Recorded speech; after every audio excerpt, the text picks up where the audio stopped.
तो चलिए आज नया सेक्शन शुरू करते हैं। तो पहले देख लेते हैं कौन कौन सी ऐप के ऊपर हम काम करने वाले हैं। उसके बाद आगे चलेंगे। ऐप फाइंडर्स पे जाते हैं। रेसिपी मेन्यू, देन अकाउंटिंग, उसके बाद फाइनेंशियल अकाउंटिंग, जर्नलाइजर और पीरियोडिक प्रोसेसिंग आज हम शुरू करेंगे। और सबसे इसमें पहला कॉन्सेप्ट है अक्रूवल मैनेजमेंट का। और अक्रूवल मैनेजमेंट के ऊपर ये है मैनुअल अक्रूवल। तो मैं पहले हम ये दो एप्स आप यहाँ देख रहे हैं, पीरियोडिक पोस्टिंग रन और सिमुलेट पोस्टिंग रन। एक तो इन दो एप्स के बारे में हम जानेंगे, लेकिन उससे पहले हम जो है ये दो एप्स के ऊपर काम करेंगे। पहले create approval objects and edit approval objects. तो अप्रूवल मैनेजमेंट एक बहुत बड़ा कंसेप्ट रहता है, खास करके पीरियड एंडिंग और ईयर एंडिंग में। तो पीरियड एंडिंग और ईयर एंडिंग के बारे में हम पहले भी बात कर चुके हैं। जो बड़ी कंपनीज होती हैं वो एवरी मंथ अपनी बैलेंस शीट फाइनलाइज करती हैं मैनेजमेंट को प्रेजेंट करने के लिए, ताकि मैनेजमेंट डिसीजन मेकिंग कर सके फॉर द फ्यूचर। तो जब एवरी मंथ हम कोई भी बैलेंस शीट को फाइनलाइज करते हैं, तो उसमें कुछ एक्सपेंस ऐसे होते हैं जो इनकर तो हो गए लेकिन अभी पे नहीं हुए। जैसे फॉर एग्जाम्पल एम्प्लॉइज की salary eight the end of month वो अक्रू तो हो गई लेकिन पे नहीं हुई। पे करने की कंपनी की जो पॉलिसी है वो थर्ड ऑफ नेक्स्ट मंथ है, मान लीजिए। तो क्या होगा कि जब बैलेंस शीट फाइनलाइज होगी तो eight the end of month जितनी भी सैलरी हमने अपने एम्प्लॉइज को पे करनी है वो सैलरी हम अक्रू करेंगे। यानी कि सैलरी डेबिट और आउटस्टैंडिंग सैलरी क्रेडिट या अक्रूड सैलरी या कुछ भी कह लीजिए, डिफरेंट वर्डिंग्स यूज होती हैं इसलिए डिफरेंट पार्ट ऑफ वर्ड में। तो वो एक्सपेंस हम जो है वो ड्यू करते हैं। तो अब ऐसे ही डिफरेंट और एक्सपेंसेस भी है, रेंट है या कोई और एक्सपेंस जो इलेक्ट्रिसिटी बिल है इस दैट, क्योंकि ये इसलिए किया जाता है ताकि जो एक्सपेंस है उस पर्टिकुलर एक्सपेंस उस पर्टिकुलर मंथ में ही डाला जाए जिस मंथ से वो रिलेट करता है। तो ये एक मैचिंग कॉन्सेप्ट भी है अकाउंटिंग का। तो क्योंकि वो मान लीजिए जुलाई का काम हुआ, जुलाई की बैलेंस शीट फाइनलाइज हो रही है, तो जुलाई के मंथ में जो एक्सपेंस इंकर हो गए हैं, जो ड्यू हो गए हैं at the end of month as on 31 of July, तो वो 31 ऑफ जुलाई की जो बैलेंस शीट है उसमें ही डालनी चाहिए, ताकि उसका इफेक्ट उस पर्टिकुलर मंथ के प्रॉफिट के ऊपर आ जाए। तो ये है ब्रीफ अबाउट अक्रूवल मैनेजमेंट। तो अक्रूवल हम कैसे करते हैं, तो यहाँ पहले कि अक्रूवल का क्या कॉन्सेप्ट रहता है। देखिए, दो केसेस मैंने यहाँ पे बनाए हैं।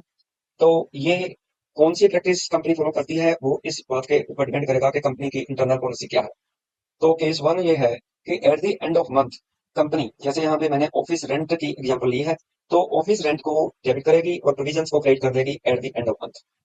यानी कि इससे क्या होगा कि ऑफिस रेंट अपने प्रॉफिट एंड लॉस अकाउंट में डेबिट हो जाएगा और उसकी प्रोविजन क्रेडिट हो जाएगी, यानी कि लायबिलिटी क्रेडिट हो जाएगी eight the end of month rent पे करने की। लेकिन first day of next month को यही एंट्री रिवर्स हो जाएगी, प्रोविजन डेबिट हो जाएगी, ऑफिस रेंट क्रेडिट हो जाएगा। तो आप सोचोगे कि ये फिर हमने किया क्यों? क्यों इसलिए किया था क्योंकि हमें eight the end of month जो पर्टिकुलर एक्सपेंस अक्रू हो चुका है उसका इफेक्ट हमने अपने प्रॉफिट के ऊपर डाला है और उसकी लायबिलिटी हमने अपने बैलेंस शीट में क्रिएट करनी है। तो नेक्स्ट मंथ को वो लायबिलिटी को हम वापस इसको रिवर्स कर देते हैं। लेकिन जब एक्चुअल उस एक्सपेंस की पेमेंट होती है, तो जिस डेट को एक्चुअल पेमेंट हुई है उस डेट को ऑफिस रेंट दोबारा से डेबिट हो जाएगा और बैंक क्रेडिट हो जाएगा। यानी कि जब एक्चुअल पेमेंट होगी तो ये एंट्री डल जाएगी। वो एंट्री जस्ट हमने अक्रू की थी ताकि उसको बैलेंस शीट की फाइनलाइजेशन के टाइम पे उसका इफेक्ट दिया जा सके बैलेंस शीट में। तो एक्चुअल अदरवाइज जो एक्सपेंस बुक हुआ वो उस पर्टिकुलर डे को हुआ जिस डेट को एक्चुअल पेमेंट हुई। तो एक तो ये केस हो गया। सेकंड जो प्रैक्टिस रहती है कुछ कंपनी, जो प्रैक्टिस हम ऑलरेडी इसके बारे में डिस्कस भी कर चुके हैं प्रीवियस वीडियोस में। तो केस टू में क्या है, eight the end of month office rent debit हो जाएगा, प्रोविजन क्रेडिट हो जाएगी। तो ये सिंपल मेथड है, और जब पेमेंट होगी वो प्रोविजन डेबिट हो जाएगा और बैंक क्रेडिट हो जाएगा। तो ये हम ऑलरेडी ये पहले भी देख चुके हैं। तो this is the simple method. तो कुछ कंपनीज ये प्रैक्टिस फॉलो करती है। तो अब ये दोनों प्रैक्टिसेस हमारे एसएपी में कैसे इसका इफेक्ट आता है एट द पीरियड एंड के ऊपर, क्योंकि ये पीरियोडिक प्रोसेसिंग का ही हम चल रहे हैं, तो पीरियोडिक प्रोसेसिंग ही चल रही है। तो उसमें अक्रूवल मैनेजमेंट का कॉन्सेप्ट है। तो सबसे पहले हम एक ऑब्जेक्ट, जो अक्रूवल ऑब्जेक्ट है वो क्रिएट करेंगे। तो उसके बारे में पहले बात करते हैं, फिर आगे चलेंगे। तो हमारा कंपनी कोड की वो 13 है एज यूजल। तो इसमें अक्रूवल ऑब्जेक्ट कैटेगरी, ये जो है, जो कैटेगरी क्रिएट की जाती है वो बैकएंड पे हमारे आईटी पर्सन क्रिएट करते हैं। This is not a front front front जो एंड एक्टिविटी। सो ये जस्ट हमने यहाँ पे इसको पिक करना है जो भी हम एक्सपेंस अक्रू करने जा रहे हैं। जैसे रेंटल एग्रीमेंट का, जो हमारी एग्जांपल में जो रेंट है, तो रेंटल एग्रीमेंट का जो है वो कैटेगरी हम यहाँ पे उठा लेते हैं। तो डिफरेंट कैटेगरी से डिफरेंट एक्सपेंसेस के हिसाब से क्रिएट की जा सकती है। तो टेक्स्ट हम डाल देते हैं यहाँ पे, approval approval of rent for the month of July 25, ये डाल देते हैं। अब नेक्स्ट सेक्शन, उसमें क्या है, पहले लाइफ पैरामीटर और अकाउंट असाइनमेंट। लाइफ जो है वो स्टार्ट ऑफ लाइफ, तो हमारा ईयर जो स्टार्ट होगा वो होगा फर्स्ट ऑफ जुलाई को। तो यहाँ पे फर्स्ट ऑफ जुलाई को हमारा ईयर स्टार्ट होगा, sorry, financial year. And 30th of June को हमारा ईयर कंप्लीट होगा, 30th of June 2026। तो इस सेक्शन में पैरामीटर जो है वो कंपलसरी नहीं है, आप डालना चाहते हो तो डाल सकते हो। यहाँ पे मैं कुछ नहीं डालूंगा, लेकिन यहाँ पे कॉस्ट सेंटर, क्योंकि जब मैं यहाँ पे पीपीटी में देखता हूँ तो मेरा जो ऑफिस रेंट का अकाउंट है 471500, तो ये जो अकाउंट है ये अकाउंट एक्सपेंस का अकाउंट है। तो पहले भी प्रीवियस वीडियोस में बात हो चुकी है कि जो हमारा एक्सपेंस अकाउंट होता है उसमें कॉस्ट एलिमेंट कैटेगरी सिलेक्ट की जाती है, जो कि कंट्रोलिंग ऑब्जेक्ट है। तो उसमें मैं एक बार आपको रिमाइंडर के लिए दिखा भी देता हूँ, FS00 में यहाँ पे। तो हमारा अकाउंट है, पहले कंपनी कोड चेंज कर लें। कंपनी कोड है हमारा, this is Q3, and account number है हमारा 471500। तो इसको हम डिस्प्ले कर लेते हैं।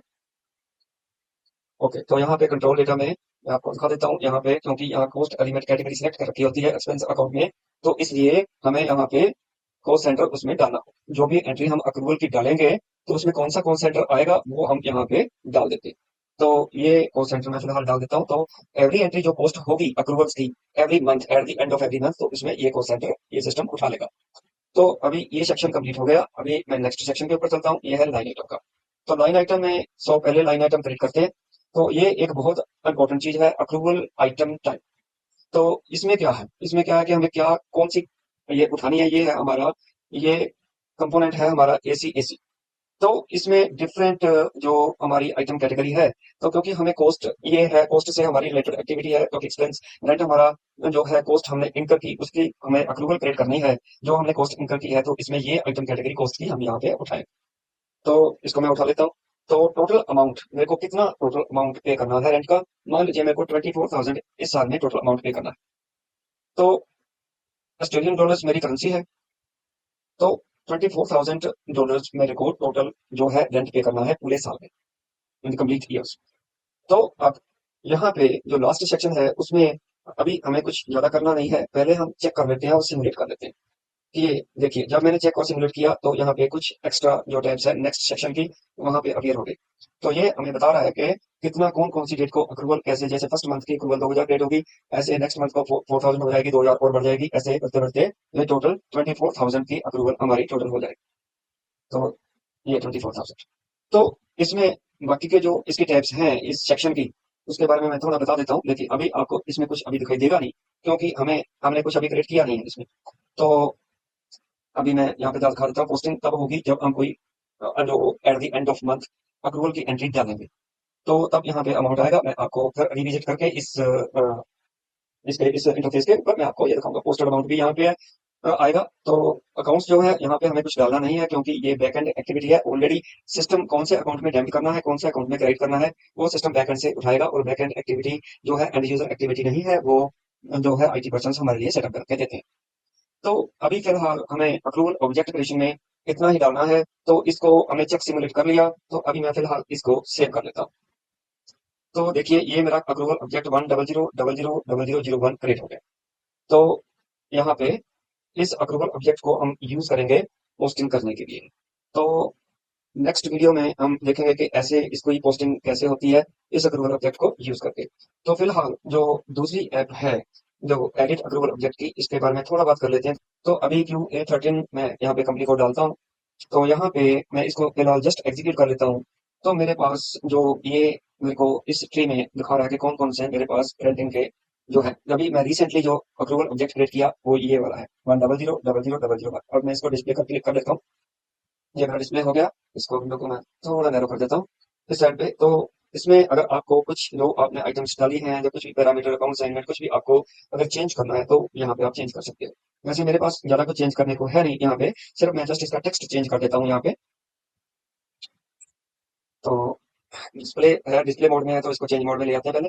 तो यहाँ पे मैं इसको for the financial year for the financial year 25-26 कर देते हैं। तो accrual of rent for the financial year 25-26, तो everything otherwise is very much intact. तो इसमें हमें कुछ ज़्यादा करना नहीं है। तो फिलहाल मैं इस चेंजेस के बाद इसको सेव कर देता हूँ। तो ये हमारा सेव हो गया चेंजेस। तो ऐसे हमारा अक्रूवल ऑब्जेक्ट क्रिएट हो जाता है। तो इस अक्रूवल ऑब्जेक्ट क्रिएट किए हुए अक्रूवल ऑब्जेक्ट को हम यूज करेंगे आगे इसको पोस्टिंग करने के लिए, मंथली पोस्टिंग करने के लिए, जो हमारा अक्रूवल एक्सपेंस है अकॉर्डिंग टू दिस पीपीटी। तो पहले हम ये इस पीपीटी के अकॉर्डिंगली, केस टू के अकॉर्डिंगली हम नेक्स्ट वीडियो में इसकी पोस्टिंग करेंगे। तो उसको कैसे इस केस में कन्वर्ट किया जा सकता है वो भी मैं आपको बताऊंगा। That's all for the day. Thanks very much. See you next time.